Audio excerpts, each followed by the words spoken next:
Hi, everyone. Welcome to our session, Do More with Less, on the topic of optimizing workforce planning with powerful HR tech.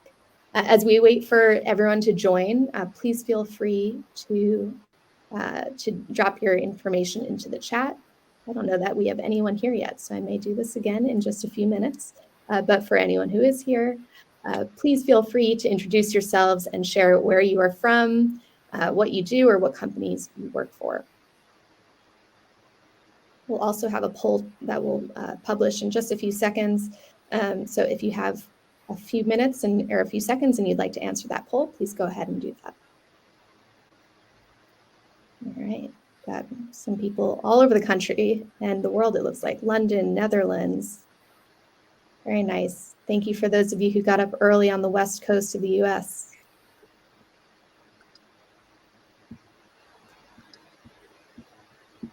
Wow, a lot of people are already here. Welcome. Erin, you've got a fan. One of our panelists just got a shout out in the chat. All right. Thank you. I'm going to guess it was Mel Bilko. She's a great cheerleader. All right. And if you have not already done so, please feel free to fill out the poll as soon as it launches. We want to know what your role is in your organization. If you're focused in HR operations, talent acquisition, more of a finance role, we want to hear from all of you.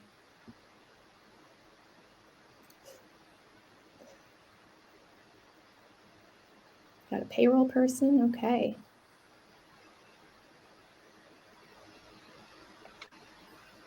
All right, we'll get started in just a minute or so. Thank you for everyone who's writing in the chat. Looks like we have a ton of people here. No pressure.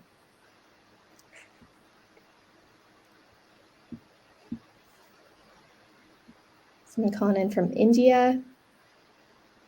All right. As I hear from everyone, I'm going to get started and do some quick introductions to our panelists. I'll start with myself. My name is Annie Rosenkrantz. I lead the People and Culture team for the US and the Americas at HiBob. And I'm very happy to be joining our two panelists from Oyster and from Greenhouse, both talent acquisition leaders. And I will actually let both of them introduce themselves. We'll start with you, Ariana. Very happy to. So hello, everyone. I'm Ariana. I think I saw a comment from someone, I believe the name was Rachel, who said, it's amazing to be here with people all over the world. And I love seeing the chat blow up. So it's amazing to be here with all of you too. I am the head of talent planning and acquisition at Greenhouse. And at Greenhouse, I partner with the company to scale predictive hiring and talent planning practices. So this topic for today is very near and dear to me. And throughout my career at Greenhouse, I've been there for over 8 years now. I've helped the company about 10x in headcount, expanded to different geographies, and that comes with a lot of fun along the way. Just a little bit about me outside of work. I really love exploring things like intentional movement. I am a big yoga practitioner. I'm also very much into rock climbing, which, brought me to my current place of residence, which is Las Vegas. Even though I'm originally from New York, which New Yorkers will always tell you that they're originally from New York. So that's a little bit about me. And with that, I'll pass it over to Erin. Thanks, Ariana. That's a fun fact about you. I'm also a big yogi. So I'm Erin. I lead talent acquisition for Oyster, a global employment platform. We help you hire, pay, and care for people in 180 countries around the world. Which is amazing and also quite complex. So we have scaled, I've been at Oyster almost 2 years now, and we started a little under, when I joined, about 100 employees, and we've scaled to 650 as of today in about 75 different countries. So it's been a lot of growth without a ton of planning in advance. And I'm excited today to talk about sort of, what we've learned along that journey, as well as other other growth tactics we've had. So that's all right. Thank you both.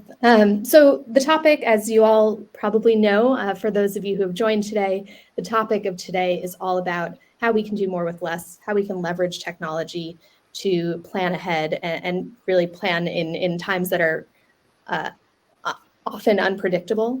As we know, 2023 and the last few years in general have been incredibly challenging and have been a bit of a roller coaster in trying to predict the future and our needs as organizations is becoming that much harder. So technology can be used as a tool for improving and easing that strain.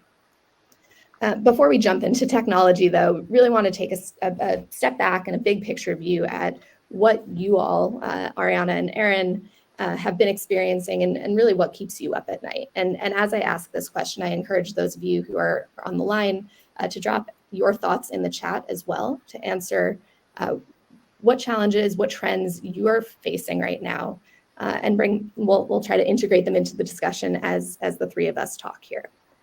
So as those of you on the line are writing in, you'll also see a poll pop up asking about your company headcount and what plans you have for the future there. And then I'll turn it over. Erin, I'll start with you. What are the top people challenges that your team is facing today? We have a few top people challenges. I think that, everyone is talking about the macroeconomic environment and how do we remain sort of agile while and respond to that while also continuing to prioritize people in the organization. So I think that's probably the biggest one is like how do we respond to what's happening out there as well as how that's impacting the business. And continue to focus on our people and their growth within the organization. So we've had to really, we do an annual, planning process, but that's something that we're actually revisiting on a monthly and quarterly basis because we want to make sure that, it's all still in alignment with the business, which I think is probably, the top challenge that we're facing today. Staying agile. Responding to change management is definitely the name of the game right now. Ariana, how about you? What are the items that come to mind for you when you think of the challenges of the last couple of years and looking forward? Yeah, when you first said the question, my immediate thought was like, do I only get to pick one challenge? Because I feel like there are so many. But I feel like Erin actually encapsulated it well, and I'm going to build upon some of the things that she mentioned. I think, the thing that comes to mind for me is that is the thing that I think should always be a focus for companies, which is paying close attention to how your employees are doing when it comes to things like engagement and development and well-being, to be able to inform things like anticipated attrition risk, which then informs long-term talent pipelining strategies. I think the thing that's a little different is, again, a nod to what Erin said, like the context that we're thinking about all of this is very specific, right? Because I think, the reality for many people in tech is that 2023 probably won't be like a big hyper growth year for a lot of companies, not to say all, but for quite a few. And I think there's probably, some of you in the audience that kind of share the experience of, leaders might be responding to the macroeconomic uncertainty by doing things like workforce adjustments or taking hard looks at things like budget and process efficiencies and automation. And so the problem statement for, I think, HR leaders looks a little different from what it might have felt like in 2021 or 2022, where again a lot of us were experiencing things like a hiring frenzy. And so the thing that we're thinking about at Greenhouse is how do we think strategically about the retention and the development of the people that we have today? Because, for example, if you have a tighter budget, that might mean less resources. That might lead to a feeling of more business demands. And that might lead into conversations around more non-traditional ways to grow. Are you keeping people engaged through meaningful projects if growth doesn't look the same? So I think that's the thing that's front of mind that I want to share. You're correct that you touched on many different things, but they all really do connect to each other, of course, and on the topic of engagement. They all relate back to, how are we communicating with people? How are we, whether we're in hyper growth or we're contracting, how are you going to keep the team engaged so that they're going to want to do their best work? That's always a challenge, and especially now in a time when there's a lot of unpredictability, for sure. Erin, I saw you laughing at one point. What were you? Do you want to explain what was going on in your head as Ariana's talking? I actually don't remember exactly what I laughed at. I'm not sure. All right. So let's go a layer deeper then. Given these themes around engagement, retention, in earlier talks between the three of us, we had talked about performance management and how we integrate that into how that connects back really to talent acquisition, which is the worlds that you two live in. How's your team responding to some of these challenges as a global organization? And how are you thinking about doing more with less? You want to kick it off, Ariana? Happy to.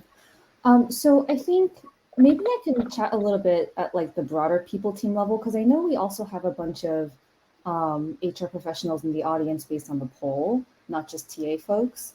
And then I'll, share some TA specific things. One of the things that we recently did that was important for us is, are we hearing from our people at the right cadence, with enough frequency, with enough depth? And so I think, like, as many companies do, like, we have an engagement survey, and for the longest time we had a biannual survey twice a year, very meaty. It was a big lift, lots of asks to the org to, like, please fill out the survey so we can get some feedback, in terms of what's important to you. And in a time where there's so much change happening, in our market, in the technologies around us, in the people around us, we thought it was a really good strategic thing to do, to hear more often from our people. So one of the first things that we did is, we took our engagement survey and actually made it quarterly. And we structured it a little bit differently. First, we audited all the survey questions that we were using, and we saw that we were testing across 25 different themes, which is a ton of information. We actually slimmed that down to 10 so that there can be more focus around the areas that we wanted to focus on. And then we shifted that biannual model to be quarterly, so that in Q1 and Q3, we would do like a bigger survey. And then in Q2 and Q4, we would do a pulse survey, just to get a pulse from the org around, like, how you doing? What's important to you? Like, what can we be doing better? And in addition to that, we use that as an opportunity to consolidate the technologies that we're using. So before, we had a different survey provider, but we decided to consolidate, the surveying and performance management actually through Lattice, which is a key part of a lot of folks' HR tech stack in the tech space. And through that, we also saw some process efficiencies. So that comes to mind as one thing, like hearing the voice of your employees at a updated cadence in response to the increased amount of change management that people are going through across companies. That was a really important thing to do as like a people team initiative. To go on to the TA side, the biggest challenge for my team was really responding to what felt like, a little bit of a whiplash. And by a little bit, I mean a lot. Like, the biggest challenge was responding to the shifts in the hiring plan that would happen in response to these market dynamics that many of us are continuing to weather. And, I think the reality is that many people have built TA teams for growth that businesses decided to pivot away from, recently, again, due to market conditions. So what we ended up doing on our team is we made internal mobility a priority. We kicked that off in late Q3 of last year. It has been a continued initiative. And it's really interesting, like, if you recruit for a company where you use your own product, you're essentially customer zero. And so there's a lot of career paths that exist for recruiters at Greenhouse to become like CSMs, to become sales engineers, to become marketers, to become join other people, teams on the people team. And so that became like a really big initiative for us. And we rolled out a program specifically for my team for that. I can go into the details for that. I don't want to dominate too much time here, so I'll take a pause there and see if you have any questions for me, or pass it off to Erin. Yeah, Erin, why don't we pass it off to you and jump in after. Sure. Yeah, I think kind of piggybacking on what Ariana said, and honestly, a lot of similar themes. So, in terms of the internal mobility, it's also something that we have doubled down on. Double down? How do you say it? Doubled down. There you go. That we've really made a priority in the company. Also, for us, it was like in Q4 of last year. And as we looked to how we were going to continue to keep people in the organization through these changes, opening up paths internally became really important. And my team and a couple of people on my team worked really closely with the leaders in the organization to say, okay, what do you have in the next 6 months that's in the hiring plan where that are areas that we're going to grow are on the people side, where we could potentially look for people internally that could be a fit. It was actually a really great initiative in that we were able to get 13, I think it was about 13 people into other roles in other departments around the organization, everything from people moving from more customer service centric type roles into product, to into sales and business development, things like that. And so we've continued on that trend, and have implemented now opening up jobs only internally, which is actually really interesting for a company that's only 2.5, 3 years old, right? Like you see that a lot at bigger companies. But we are really committed to retaining the talent that we do have and giving people opportunities, and also understanding like how much knowledge how much the company knowledge, keeping that inside benefits us, even if maybe some of the other skills aren't yet there yet. They don't quite have them. We can build those up. Whereas that company knowledge can take somebody, 6 to 12 months to gain. So that's been a really key area for us. Yeah, I think you make a really good point. It sounds like the two of you, and I can speak the same for HiBob, internal mobility has been a really big focus of ours. We haven't, there's sort of twofold. We are not hiring as much. We don't have nearly as many open headcount this year and in the last 6 to 12 months as we had in years past. So two initiatives we focused on is rolling out career paths with really specific outlines of skills that we want employees to focus on in order to grow their skill set so they can be ready for the next role when it becomes available, so that they have a specific set of skills that they know they should, that they can spend time on that will help them in their career, even if there's not an immediate role open today. And then also in tandem with that, the internal mobility process, we've really built on that process to make sure that we're being clear with the team on what expectations are, what the process looks like. So there's not as much, it used to be a black box a little bit. They weren't really sure how people were being selected for roles internally. Now we're getting right up in front of it and sharing that proactively so that they feel like there's transparency around it and they know what's expected of them to move on into their next role in the company, whether it's a promotion or an lateral transfer. I love that. I would just love to riff off of that a little more. Because I think that when people think about internal mobility, they're traditionally you look at job titles, does this job title fit in this area of the business? But I think there's a really great emerging conversation and emphasis around, let's not think so much about the titles, let's think about the skill set that exists in the job that someone is doing. And when we were focusing on internal mobility for my team, when you look at the skill set of a recruiter, let's say, for example, typically it tends to look something like strong bias for action, great, with different audiences, strong project management skills, ability to be metrics driven and manage a funnel. These are all really core skill sets that exist in other roles. And if you focus less on the job title and focus more on the skill set, that can open doors to a lot of discussions. So, for example, that was very much the nature of a discussion I had with someone on our executive team, where I said, hey, I have these two profiles on my team, but more importantly, here are the bullets for the skill sets that they really this role exemplifies, not so much a focus on the title. And that opened up a really great conversation around this executive actually needed project management support. And we're able to have a conversation about, hey, there's a transferable skills opportunity here. And I think that a lot of the times like that, those conversations maybe are just not happening because maybe people that you would have this conversation with aren't accessible, or maybe you're focusing too much on the title, or people aren't just used to thinking about things this way. But I do think that this is an emerging trend that is very optimistic. Absolutely. That segues really nicely into our next topic, which is more explicitly around workforce planning. So in just a second, a poll should be popping up on your screen with the question, what processes are involved in your company's workforce planning process? This speaks to this topic of skills gap analysis or skill alignment between different roles that may not be obvious transferable skills that are actually innate in the core requirements of a role. So in just a second, hopefully that poll will pop up. In the meantime, I want to ask both of you, and Erin, I'll start with you.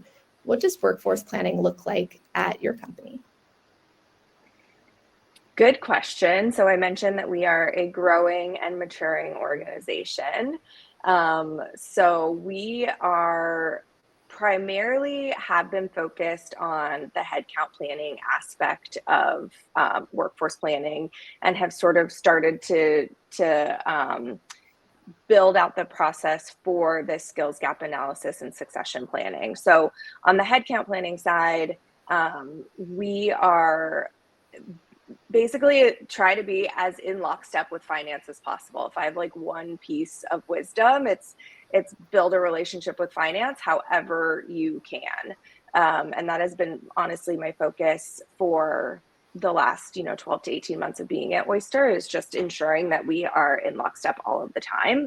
And so the headcount planning process currently is a bit of a bottoms up approach. So the organization or the departments within the organization will go in and say, okay, what are our targets for the following year? What do we think we need to achieve those on the revenue side?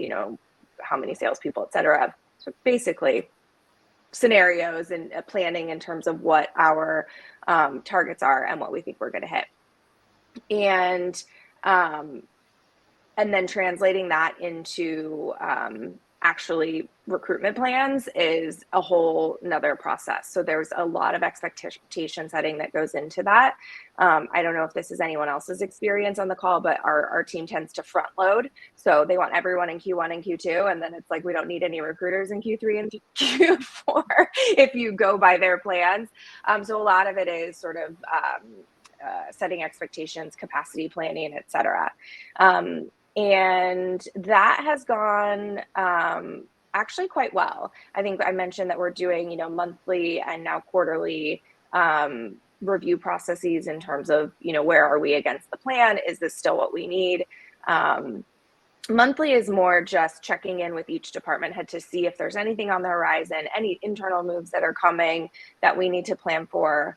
And then quarterly is like, where are we against the budget? Anything that needs to adjust. And now we're sort of moving into this actually super interesting. I'm leading a project across the organization for building out company and department level competencies. And the reason I say it's super interesting is because I think this is typically led more by people operations.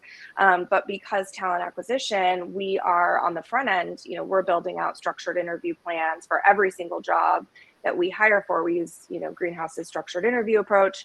And so we're building out competencies into every single job, and kind of translating that then into our performance tool, and how we measure people once we're here is the next phase of our workforce planning. So what skills are we asking them to have when they come in, and are we still measuring them on those same skills and competencies when they're here? And what's missing? What do we need? So that's where we are at the moment, maturing.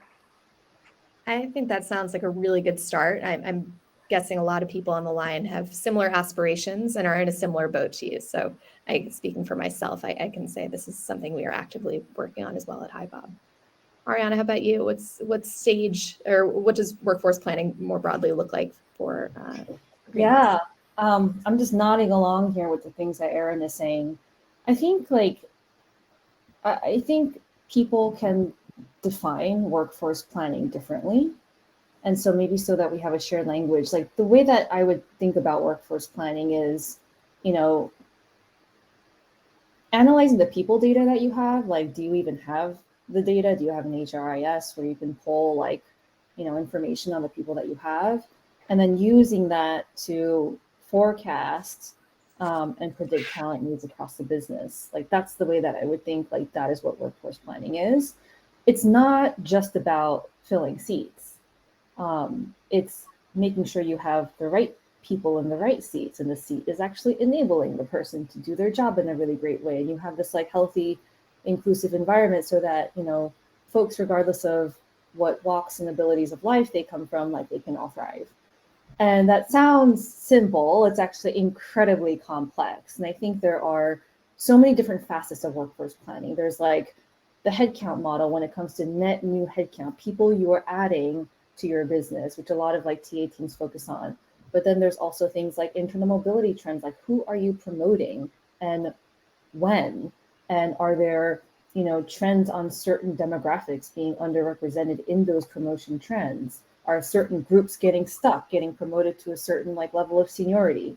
There are also internal mobility, not in terms of promotions, but like transfers. You have people transferring from one role to the other because they're making a career pivot within your organization. Like that's really important to capture too, because often organizations can enable that, are doing a really great job when it comes to opportunity visibility and also development. And then there's like the attrition side, like who's leaving your organization and why? Like, are there trends around who's leaving that, you know, kind of sets off any flags around like, why is this happening?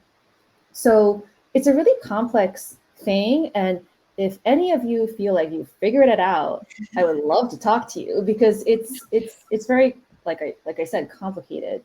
And I think like I haven't met a person that's like, I nailed it. Workforce planning, I could predict all the talent needs, because the reality is like people are hard to predict.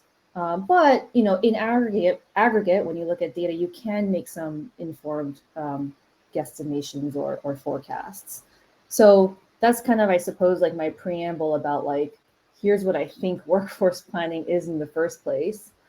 I think the other thing is, you know, like I was kind of mentioning, you can slice it in many different ways, right? If you have an HRIS that's collecting all this employee information, you can look at tenure, you can look at seniority, you can look at geography, especially if you're, you know, at an organization like Oyster where you've opened up in 75 offices, which kind of like blows my mind. Demographics, departments, like maybe even, you know, slice by engagement. And the list goes on and on. So that just adds to the complexity of it. I think the approach that we've taken that has been enlightening for us is, first of all, like acknowledging with workforce planning, you can do anything, but you can't do everything, right? Like for you to actually draw insightful information or analyses from the data that you have, like you got to start somewhere, like pick a focus. And I can give you an example of that. Like one of the things that we focused on, this was a little over 2 years ago, I believe at this point, but we wanted to be very deliberate about the demographic makeup of our employee base over time. And so, you know, we started this model in 2021 where we said, if by 2025, if by 2026, if by 2027, we want our demographics to look more like these percentages, assuming we have attrition at X rate, assuming like we have departmental proportions at these percentages, also assuming this percentage of headcount growth year over year, what is the rate at which we need to hire, you know, or be bringing in and enabling and promoting certain groups in order to actually hit the goals? Because what we didn't want to do is say, we have these goals around diversity in our organization in 2020, 2027, and like not do the backwards math of like, okay, what does that mean we have to start doing today and consistently do until we actually hit that goal? And so if you have a goal and you kind of make a model to work backwards, knowing that you have to make assumptions, right? With the forecast, like you have to make assumptions, and the assumptions very much inform what the numbers it spits out. But it was a starting point. It was a really useful conversation to be like, okay, if we're here today, and we want to be here in X many years, and we want to like assume progress looks like somewhat consistent over the years, like what do we actually need to accomplish on a quarter over quarter basis? So I think that example comes to mind. We learned a lot from it. And again, like the assumptions that you make, often you have to iterate on them because, you know, the business can pivot and things. But I think that was a really good example of, I think, a very useful exercise of basically working backwards to inform the conversation today around what we focus on. That's great. I'm also curious, and through this conversation, we've been talking about the different stakeholders involved. Erin, you mentioned finance.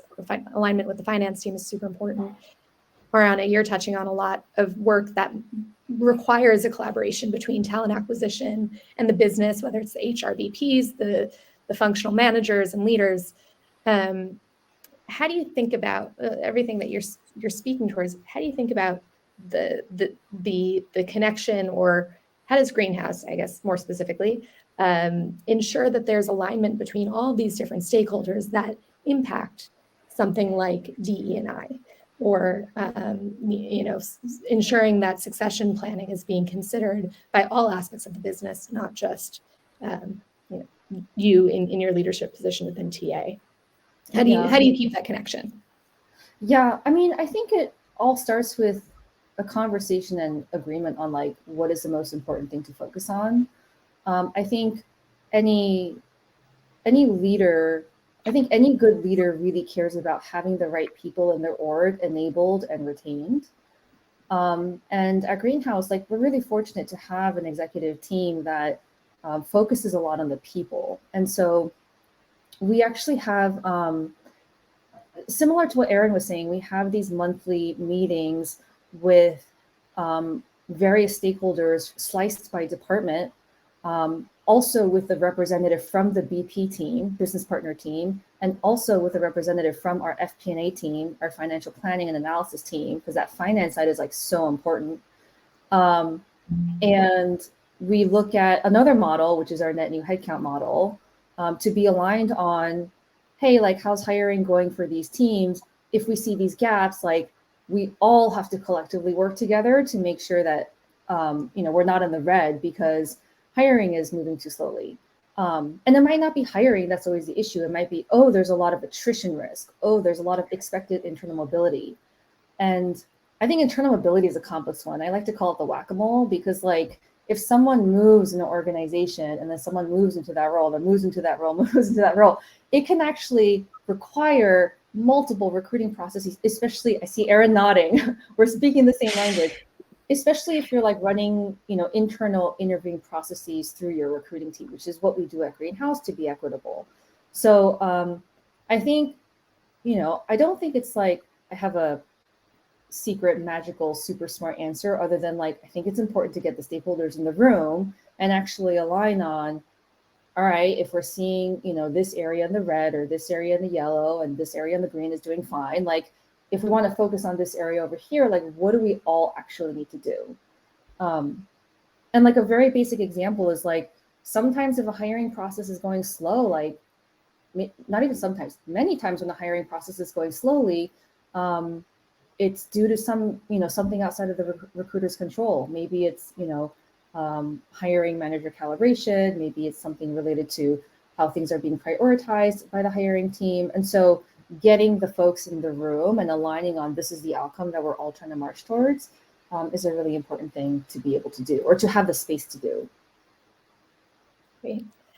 Thank you. And Erin, I'll hand it back to you. So in following up on the topic of stakeholders, you again mentioned the integration with finance. How do you stay aligned with the different stakeholders involved in workforce planning and ensure alignment across the board? Similar to what Ariana mentioned and I talked about earlier, just the consistent like meetings, going through the plan, seeing where we are, what's red, yellow, green. I don't talk about it in that way, but I do really like that. The other thing to add on to what she said is we don't necessarily have DE&I specific goals, 5 years out that we're looking towards, just being at we're a very different stage of company, right, than Greenhouse. But we do have, we are a very mission aligned company. And so we do have goals for where we hire people. And that goal has become a company level OKR. So everyone, while I own the OKR, like the entire company is aware of it, and we're all working towards the OKRs together. So that's been actually incredibly helpful in terms of alignment, because when you're hiring in specific countries, just transparently, we want to bring jobs to where they weren't otherwise or before, like where it's, people don't have access to opportunities. And so we actively try to hire outside of US, UK, et cetera, because we want to give other countries opportunities to grow. And it takes longer a lot of the time, right? There are definite trade-offs that you have to make. It can take a lot longer. The recruiters have to talk to a lot more people. The hiring managers have to talk to a lot more people, because the point earlier about actual skills translating versus just job titles, like you do have to be a lot more diligent and look for those skills and really dig into them in order to see alignment with people who haven't done this job before at a fast growth tech company, as an example. And so putting it at the company-wide OKR level has been incredibly important. Scary, to own that, because I don't just get to say who's the best fit for the job, right? But it requires a lot of education and consultation, quite frankly, because people to get the stakeholders on board with this type of hiring, or this strategy for our hiring. Awesome. All right. So with that, I'm going to transition to our next topic. And as I speak, there should be a new poll question popping up along the question or the topic of workforce planning, and specifically the level of maturity that those of you on the call feel that your current company is at in your workforce planning strategy. So feel free to respond to that. And as you do, I will turn it back to our panelists and ask you, what are the tools that you think are crucial for HR to utilize when navigating tricky times? And obviously workforce planning perhaps may be a part of this. Ariana, you mentioned having a great HRIS. Beyond that, any tools that you utilize to ensure that your team can handle the challenges ahead? Yes, it's another reaction of which one do I pick? So yes, on the HRIS, because if you want to, I suppose you can do everything in spreadsheets, but I think there's a lot of great HRISs out there that collect employee information and allow you to run analyses on them. Obviously, we use Greenhouse for our hiring software at Greenhouse. And I think like having that single source of truth, that's what we call it, for all of our candidate activity. Like I've been at the company for 8 years, and I can go see the very first interviews that I conducted as a junior recruiter like 8 years ago, because like it's all in Greenhouse. And I have these full circle moments all the time around like, oh, like this candidate circled back with me, and we spoke 3 years ago, and I can like reference that conversation, which can be like a really powerful connection point.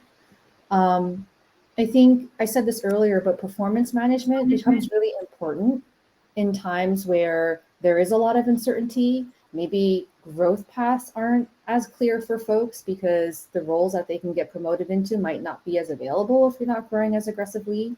When you're also trying to figure out like what is working really well, like where can I find efficiencies, who are the folks that are being effective in these ways? Like I think software around performance management can be very helpful for you to be able to track that, again, in a way that's consistent across your company.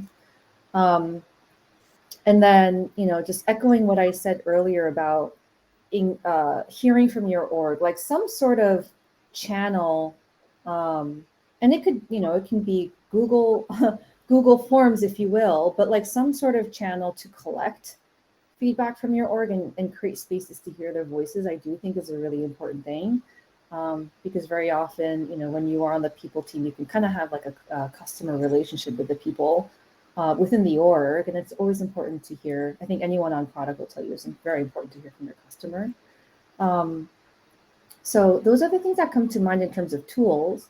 I think one of the things I'll add is figuring out how to use technology, or even like engineering teams, and partnering with them to figure out how do I automate certain workflows. That's actually something we're exploring a lot right now. Because if you don't have budget to get like a shiny new software that might cost you, you know, upwards of 20K, there might be a conversation with an engineer on your team around like, hey, can you write a script that will help me automate this workflow? So an example of that is we have an infrastructure engineering team and an incredible person that leads that team. And one thing that we used to do extremely manually is send out promotion letters. And his team was able to write a script, and that got fully automated. So all we have to do is have a spreadsheet of the names, and the code takes care of all of that. So that might not be like a tool or a software per se, but it is technology. And I think working smart in those ways is really efficient, because that used to take someone 2 weeks, like one person, 2 whole weeks of manual work. And we're able to do that now in minutes. And that then gives so much more opportunity for that person that was doing that to like reinvent the thing that they do, and think a little bit more strategically. I love that. That's very cool. Erin, how about you? What are the tools that you all leverage at Oyster to stay efficient?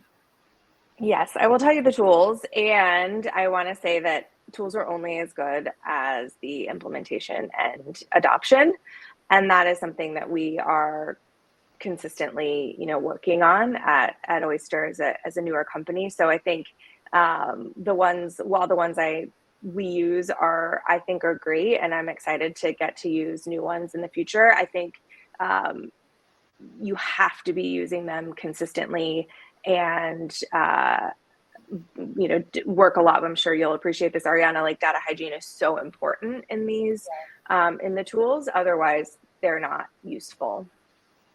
So a couple of tools that we use. I know someone had asked about performance management. Personally, we use at Oyster a tool called Pando, which is all about continuous feedback. And it's been a really interesting tool because it allows us to just give feedback on, we have 12 competencies. You can just give feedback on one at a time, as an example. So it's not just this every 6 months super heavy lift of doing 10 direct reports, 12 different competencies. You can actually build it over time, and then while we do have performance and calibration cycles, it's not that you only find out every 6 months how you're doing. So that's been really useful for us. We do use HiBob. I'm less on the HR side, so I don't know, talking about analyzing data, I hear that we do slice and dice it a lot of different ways, but it's not something I'm super familiar with on the TA side.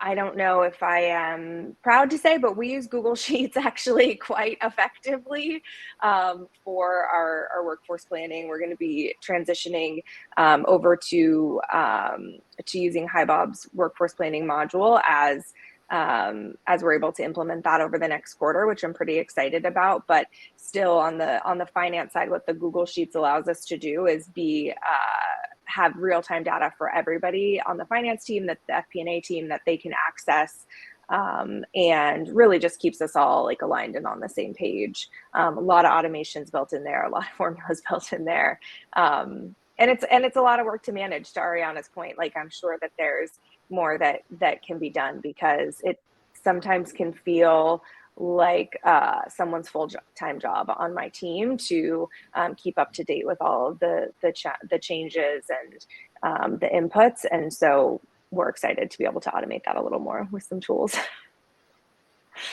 Yeah, sometimes it sounds like a lot of tools are being thrown out, by the way, and sometimes these tools don't always talk to each other. So that adds another layer of challenge. Ideally, hopefully some of these tools speak to each other or are connected in some way to minimize the amount of manual management required on your team's parts.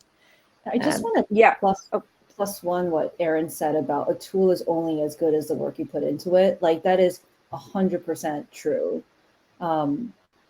I think, we put a lot of work into our tools, like a lot of hours, a lot of setting up how data is going to be ingested and, shown. But if you don't put in the work and your data gets really messy, then it limits your ability to have meaningful analyses in the first place. So like, yes, like buying the tool is just the beginning. Like it's not going to solve it. It probably will be like a year out when you really start getting in the groove of using a software, because you got to learn it. You're probably going to like have to make a few calls on what you want to focus on. There'll be some trial and error. And like with every software that my team has tried, like there's always been a period of like learning the tool. And also, realizing the parts where we were sold on the thing that might not have met our expectations, or even like vice versa. So yeah, I think that's such an important point, because like this buying the thing isn't going to solve all your problems. Like you have to also plan for the resource of like actually implementing it and setting it up for success. Erin, Yeah, I just wanted to talk to the integrations a little bit. Like they've been, speaking about, we hire in 70 different countries, 75-ish countries over the last couple of years. And previously, we've just had the greenhouse to HiBob integration, which was huge. It took a huge amount of work off of our people ops team when we could automate onboarding in that way, that automatically sending into Bob. And now it's going in the other direction, and that Bob can send our headcount plans into Greenhouse when roles are approved and openings are approved. Which is, it keeps everything like so much, the data so much cleaner and more consistent. So speaking to the integrations, yeah, they're a lifesaver for sure. All right, and thank you for the kind plugs for Bob along the way. We are big fans of our own platform here at HiBob as well, and I can say wholeheartedly we are full users of the platform. And if anyone has questions after this, I'm happy to talk about it. But we are nearing the end of this panel session. I do have one more poll question for our audience, in considering everything that we've talked about today, to just reflect on what stood out to you most, what was the most relevant or helpful to you as far as what we covered, whether it's trends and challenges, workforce planning, or the specific topic of tech stack and best practices. And before we close, I'm going to ask you each one more question, which is, as you think about the next 6 months, 12 months, what is the goal that you have for your team in thinking about all that we have covered today? What is your main focus heading into the next six to 12 months for your teams? Ariana, you want to start? Sure. I think the thing that is most front of mind for us for the rest of the year is talent pipelining. And what I mean by that is, if you have limited net new hiring to do, but you know that you will eventually have needs in certain areas of the business, what are you doing to, from a maybe content marketing perspective or talent marketing, whatever you want to call it, from like a prospect engagement perspective, what are you doing to identify like those pools proactively, so that when you are ready to officially hire and you have those roles open, you can move really quickly? That's actually a pretty hard question to figure out, I think, because like it's really hard to, I think it's hard for folks to understand, like, if I don't have a job to go to someone with, like, what am I reaching out to them for? But I do think there's a lot of opportunity to create communities and think about talent marketing strategically, and content that could be interesting for people that you might want to hire for the future. I think there's a lot of like parallels for us, because we are a hiring software company. So thinking about hiring like is something that is always a part of our initiatives. So when I think about talent pipelining, like that's what I mean, and that's very much our focus. And maybe just, one thing I'll add there is, I know we covered a lot of meaty things around workforce planning. I suppose the one thing I would want to say to this audience is like, if you feel intimidated or kind of stumped by the concept of workforce planning, you're totally not alone. It's a pretty meaty thing to be able to tackle. And throughout, you know, my career, I always found a lot of like solidarity when I realized that, oh, like actually a lot of people are sharing in this experience. It's not just me that's like actually trying to figure out, like, it's not clear to me like where exactly I should focus right now. So in case that's helpful for anyone to hear, like it's a really complex thing and you probably won't solve it overnight for your company. But it's kind of like the consistent efforts into it that count along the way. And that's why I love these sorts of forums, because you realize very quickly that you are not alone. We all are facing many of the same challenges, and the more we talk about it, the more we can help each other. Erin, final thoughts from you? Yeah, absolutely agree. And also depending upon where you are in your company journey, as I mentioned earlier, like workforce planning could mean something completely different, as it sounds like it does to Ariana and to, you know, to myself, being from different companies at different stages. So yeah, the thing that we're focusing in the next 6 to 12 months on is really going to be building out those competencies down to the job level so that we can further enable internal mobility, so people can understand, okay, these are the skills that I need to get to where I want to go. Which ones do I have? Which ones do I need to develop? And how do I do that? And so that's really our focus over the next 6 to 12 months as it pertains to workforce planning. Awesome. I can relate to that as well. We are in full swing on skill taxonomy exercise that will integrate with competency modeling and workforce planning and recruitment. So I hear you there. All right. It looks like the chat has slowed down a bit. So with that, I want to thank everyone for joining today. I want to thank you both, Ariana and Erin, for being here. I really enjoyed the conversation. And if anyone who attended today has any questions about any of the tools or processes that we talked about today, you will receive a follow-up email after the call with a recording of this meeting, as well as links to resources that we talked about. So thank you all, and have a great rest of your day. Thank you. Thanks, everybody. Thanks all.